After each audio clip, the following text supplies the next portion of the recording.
I'd like to introduce someone I've worked with for well over a year on a consistent basis, mostly over the phone, but in the times that I've been able to meet him in person, I believe that he does represent a true character of integrity and professionalism, and has a significant degree of focus, almost to a point of envy, but it's been a pleasure working with him. Mr. Mike Clifton is going to speak about non-enforcement of the Texas Penal Code, or as we may know, interference in child custody issues. Please welcome Mr. Clifton. Thank you.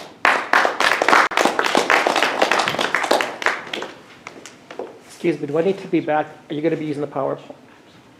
The screen? Yes. Okay, let me move back. I'll try to speak enough. Excuse me, if anybody cannot hear me, please let me know. Or Jeff, can you hear me back there fine? It would be better if you could speak up a little bit more. Okay, I will definitely attempt to do that.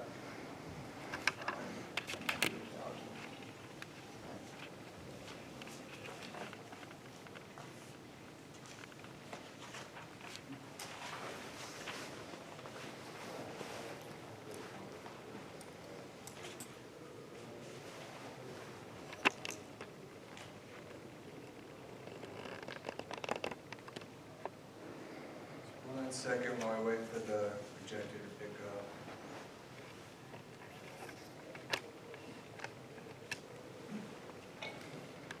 Tell you what, I'll talk over.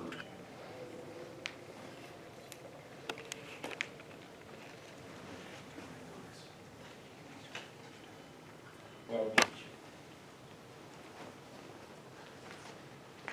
I'll just, what I'd like to do, thank you all for your attendance, first and foremost, and for the legislative staff, and anybody here from any profession that either knows a family member or is a direct product of a divorce or a broken family in some way, shape, or form. I'm glad that you're here. I hope you walk away from this with a little bit more information, but understanding what we're trying to change, either by this legislative session or generally, even if it goes beyond this legislative session in the state of Texas. Am I loud enough? A little bit louder.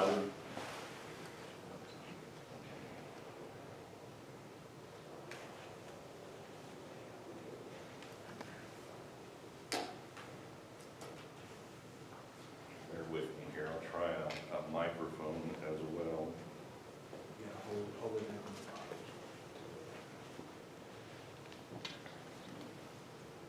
Is that better?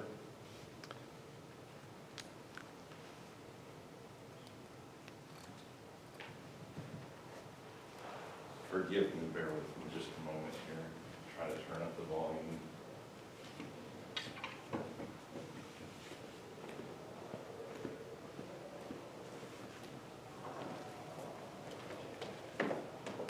How's that? Is that any better? Much better, thank you. Okay.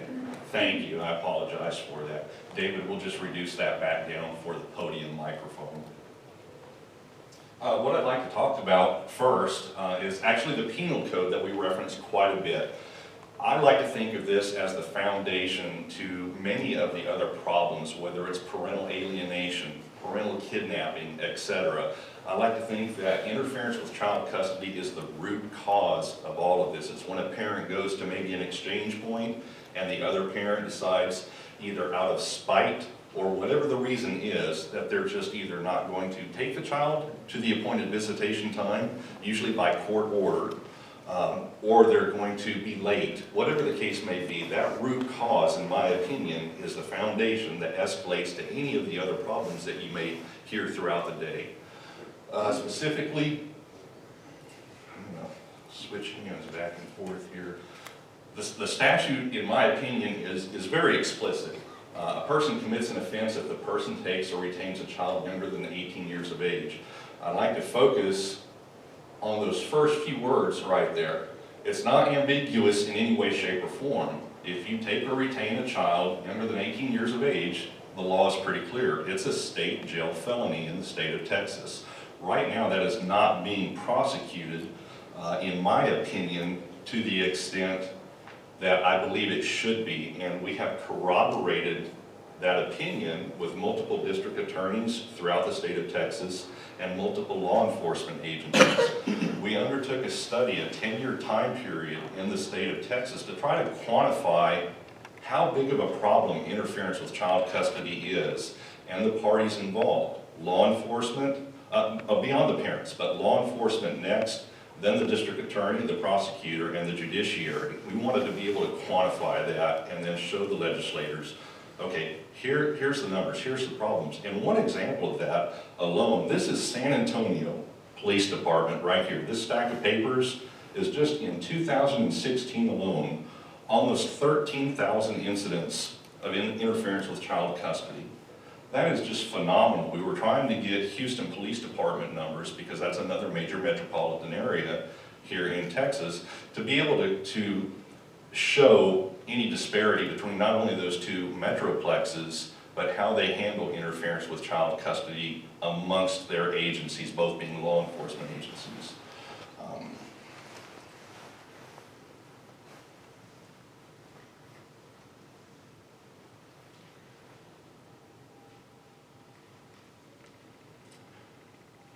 In our pursuit at trying to get data, I wanted to be able to show this. We utilize Public Information Act process quite a bit. That's helped us immensely on getting numbers. My personal representative is Representative James White, and he has been very instrumental in helping me get numbers. But this particularly shows the problem that we have with these organizations trying to give us the data that we're requesting to show how big this problem is. For example, the following two documents show the obfuscation of the data conveying the magnitude of this problem which affects Texas parents and their children. Law enforcement, again, is complicit in this process. Remember that I said the parties involved. We've got law enforcement, the prosecutors or the DA, and then the judiciary. And I'm not singling anyone out. They're all complicit in this lack of enforcement. I submitted a PIA request to the Department of Public Safety, and the language here I'd like to focus on is highlighted in yellow. The department has not been able to locate any responsive records relative to my PIA request. And we have no way of ascertaining whether any of those alerts were issued. The alerts we're talking about are the Amber Alerts in the state of Texas. Now this is kind of escalating on the worst end. You have interference of child custody on this end of the spectrum, and then you have possibly a parental kidnapping which leads to an Amber Alert on the other end of the spectrum. So we wanted to get those numbers. Well, how is it that DPS can tell me we have no way of ascertaining whether any of those alerts were issued or that they have any responsive records? So I went to my state legislator. I thought that was really odd. And lo and behold, bear with me, I'm juggling pointers here. Look at this column right here that DPS provided in lieu of my PI request to my state representative. And this is just one subset of the numbers, but they're categorized interference with child custody. They're telling me as a citizen that no, we don't have any numbers, we don't have any data to that effect. But yet when my state rep got involved, lo and behold, there was a significant difference.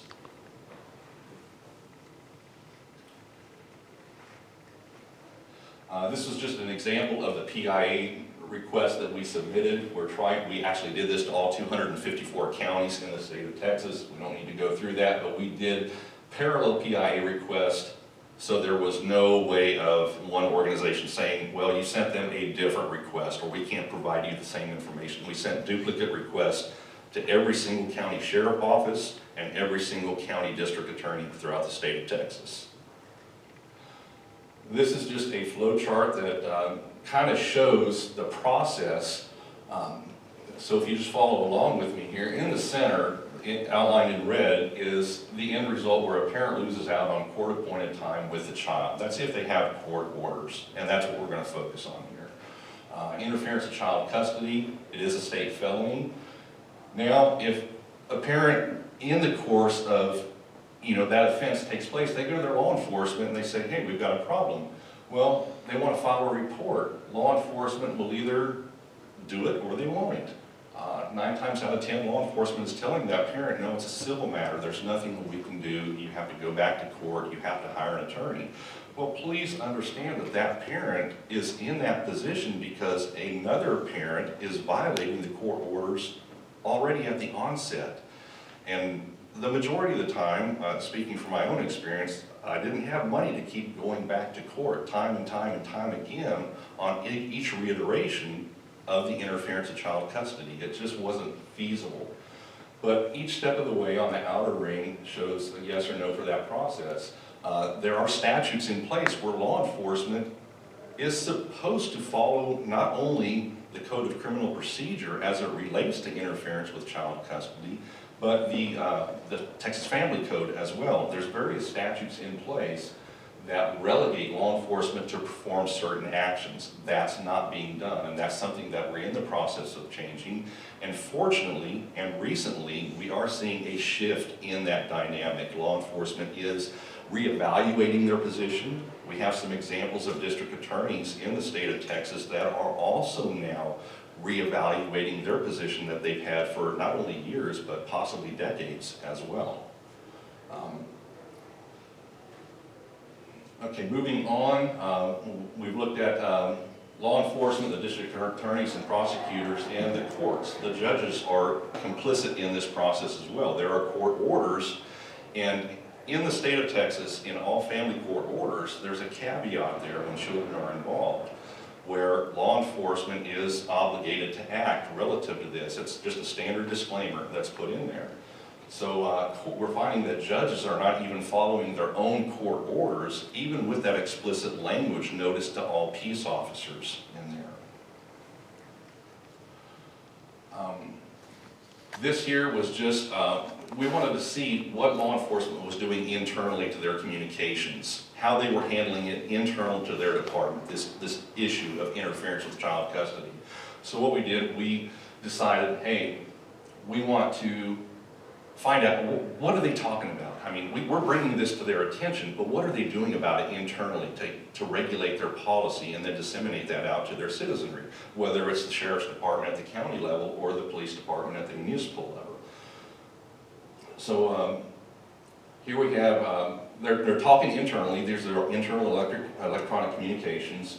Bottom highlighted, if we don't arrest, aren't we violating the Code of Criminal Procedure section dealing with the duty of a peace officer? So they know they're doing something wrong. They're trying to mitigate that damage internal to their department, but that does nothing to help the parent at the time of the exchange of their children, because 9 times out of 10, that time lost at the interference with child custody, when and where that takes place, that's gone. It's gone forever. You're not going to get that back.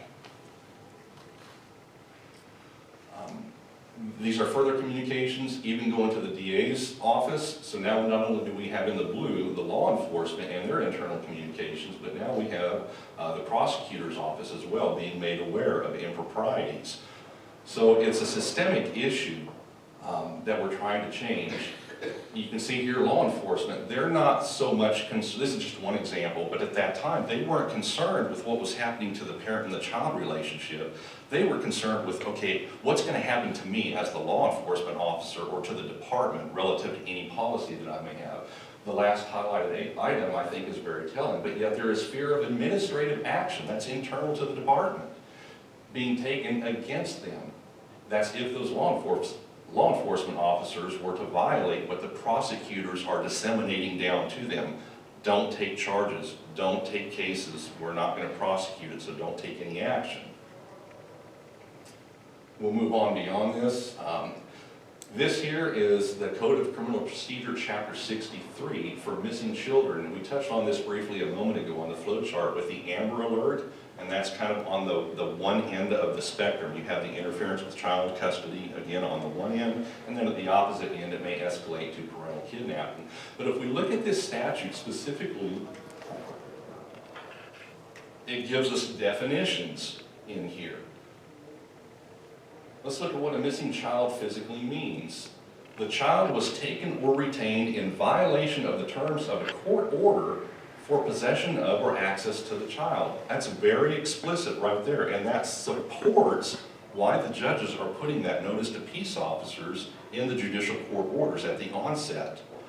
So where we're going with this was, again, to further quantify and go down the road to see how far this problem is. We don't want to take advantage of the Amber Alert program and see that every child that may be subject to interference with child custody pollute the Amber Alert program. That's not our goal. But what we did want to show is, hey, a missing child under the Amber Alert criteria explicitly meets the criteria of interference with child custody when a child was taken or retained in violation of the terms of a court order. That was where we were getting a lot of pushback from the Department of Public Safety.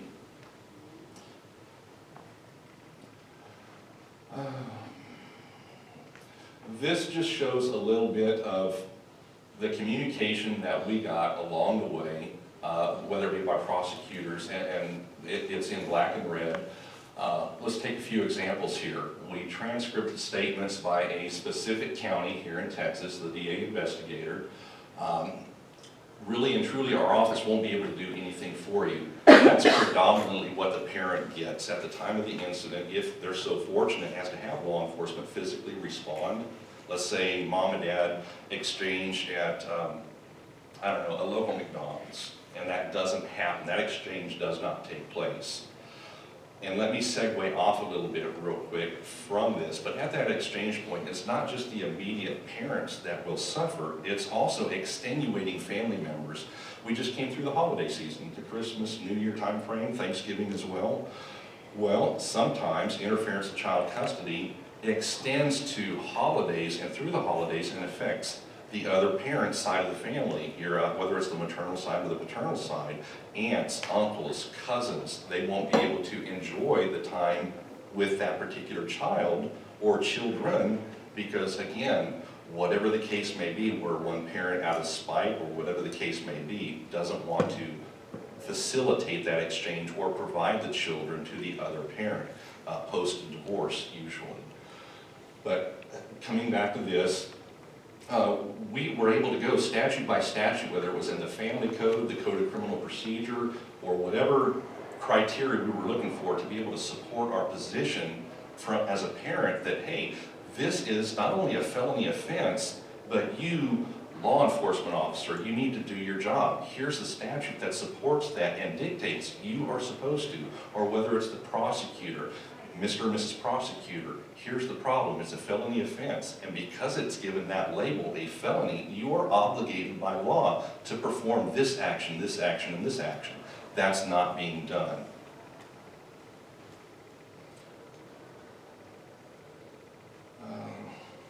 Ben, is Ben in here? It looks a little bit bigger than what I got. This is going to a recent document that we received subsequent to a meeting we had with the Texas District County Attorneys Association. They had a senior representative come. This meeting was facilitated by Representative Raymond Pena just last fall, this immediate last fall in 2018.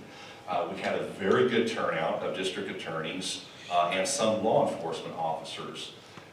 Webb County, this is an example of what they're doing in their county when they have an interference with child custody matter. They call them ICC matters. Well, from the law enforcement agencies and district attorneys that have told us, well, it's not in our interest to do it for reason X, Y, and Z, or we don't have the resources, whatever the case may be. And there's a myriad of, I want to say, just excuses that they give to the parent. Webb County has done something unique. All they did was draft one single document. They request that parent to come in. Usually it's the perpetrating parent. So if postage is an issue for a prosecutor's office in the way of resources, they don't have the resources, well, they request that parent to come in. They physically hand this document to the perpetrating parent. Now that parent is on notice. That's pretty simple. To me, hey, that's a very simple solution to have done. You have the perpetrating parent come in, the investigating officer hands them this document, they sign the document, then law enforcement retains a copy of it, and this helps the prosecutor then either build a case or prosecute it as a felony offense. you hear me say felony offense. I don't want to minimize or dilute this being a felony offense in any way, shape, or form. I think it needs that teeth, because as soon as we start stepping back from that, due to the lack of enforcement on the front end, it just really dilutes this problem even worse. And I think we have enough problems with the lack of enforcement already that by diluting the existing penalty would just compound it and make it worse. So we don't want to minimize the felony aspect. But at the same time, we don't want to see a parent that's 5-10 minutes late due to either a flat tire or a work schedule or what have you to the exchange point. We're not saying, oh, no, right away, it's a felony offense. We don't want to see it abused in that fashion as well. So there has to be a balancing there. And that's where that meeting, again, hosted by Representative Raymond, brought these prosecutors in. We were able to have a very good discussion, a very robust and candid discussion. Subsequent to that meeting now, we have this example here that I'd like to see other counties, we've got 253 other counties out there to come on board with this. Some are good in enforcement, but the majority of them are not in any way, shape, or form. This is a huge problem, as we saw here, just this one stack for 2016. Our 10-year study of all 254 counties showed such a huge disparity between the law enforcement response numbers that we got on how many cases they provided reports on versus all of the district attorneys that submitted our PIA responses as well. The number of prosecutions, it is night and day. It is just, it's a vast disparity. But so again, subsequent to that meeting, now we have, this was just in November as well, this last fall, the Texas District County Attorneys Association, they had somebody within their organization author an article. And they're recognizing now that this is a problem, it needs to be addressed. Here we are in a new legislative session, so we're hoping, we're collaborating with our state legislators, trying to get enforcement pushed on the agenda, whether it's through the appropriate committee, through your individual legislator, or even down to the county that you reside in, if in fact that you individually are experiencing a problem. But ultimately, we want to see interference with child custody addressed. We want to see the cases minimized. And we're going to hear other speakers talk about other things, parental alienation, et cetera, And this brings me back to what I said at the very beginning. I think this is the very foundation of all of those other extenuating problems. I could make a valid argument for that, but I'm not minimizing any of the other things as well. Parental alienation, my own personal experiences, I share a lot of those, the parental alienation.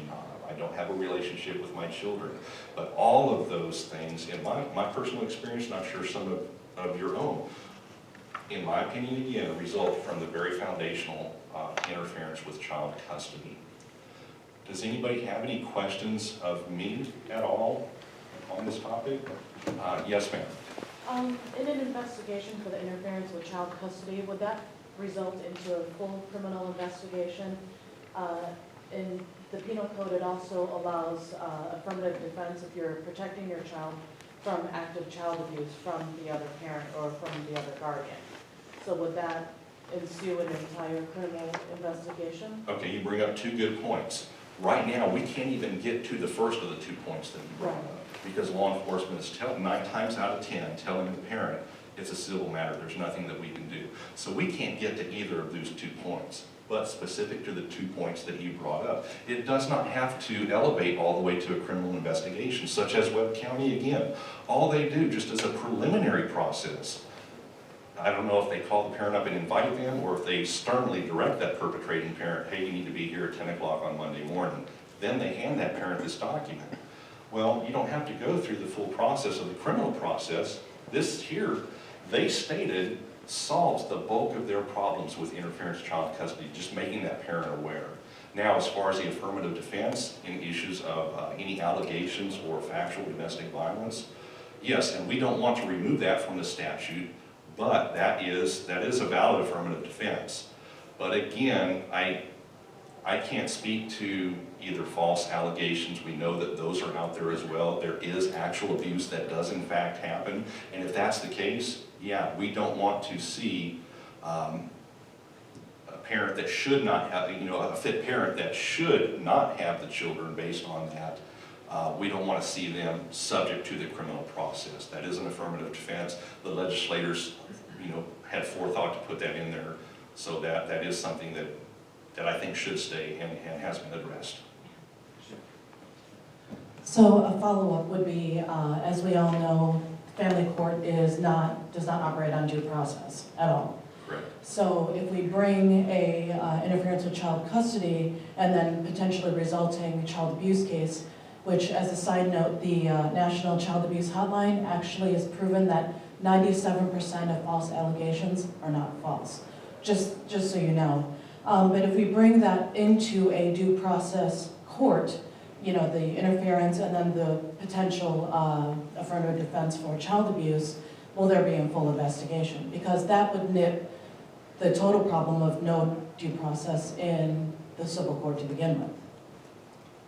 I'm not sure I'm following. We agreed that there is no due process in family court, but you're stating if this is brought to a due process If it's court. brought to a criminal court, which does operate on due process, because it's a penal code, and it would be a violation of a penal code, so it's now criminal. Well, correct? The interference part? we're having some jurisdictional, what they're calling jurisdictional issues on who Right. has it. Correct. Can it be taken and removed from the family court? We're entertaining other tactics to be applied, whether it be the officer being allowed to write a citation, for example, or actually going to criminal court. So maybe others can better answer the question. I don't think I've answered your question quite the way that you would want or like. Well, like you said, we're not even at step one yet, so, trying to Agreed. project But step two. maybe is more subsequent to difficult. that, we can get together and we can go over your question further in depth. Okay, Is that fine? thank you. Jeff Morgan, did you have a question? So from what I've heard you say, Mike, what I'm understanding is that the district attorney in each area has the ability to either investigate, not investigate, prosecute, or not prosecute. Is that correct? It's the district attorney. It's not something that, it's not actually an issue with the attorney general, but for each district attorney. Is that what I'm hearing you say? Or maybe? Well, the attorneys, the prosecutors do have prosecutorial discretion, of course, and that takes us back to the example. We don't want to see a mom or dad who's 15 minutes late. We don't want to see the full brunt of the statute impugned upon that parent to where now they've got a felony record because they were only 15 minutes late. So I don't want to remove the prosecutorial discretion from the attorney's office, but at the same time, they are the problem. They are obligated by statute. Specifically, we've itemized a few. I can go back with you later on specific statutes where, since it's a felony offense, the district attorney's office is obligated to act. So there's kind of a catch-22, if you will. So if the district attorney does not act then, when he's obligated to do that, to act, what is the recourse at that point? There are measures of recourse that that parent would then be entitled to pursue. But again, it's I think going to take you down a rabbit hole. Not only are you doing with the interference aspect with the DA's office, now you're trying to bring attention to the district attorney subsequent to them not doing their job, if you will. Does that answer your question? And I can get with you later afterwards, Jeff, and we can go over some. Sure. And I'm running on time here, so let's go ahead and move on to our next speaker. Thank you.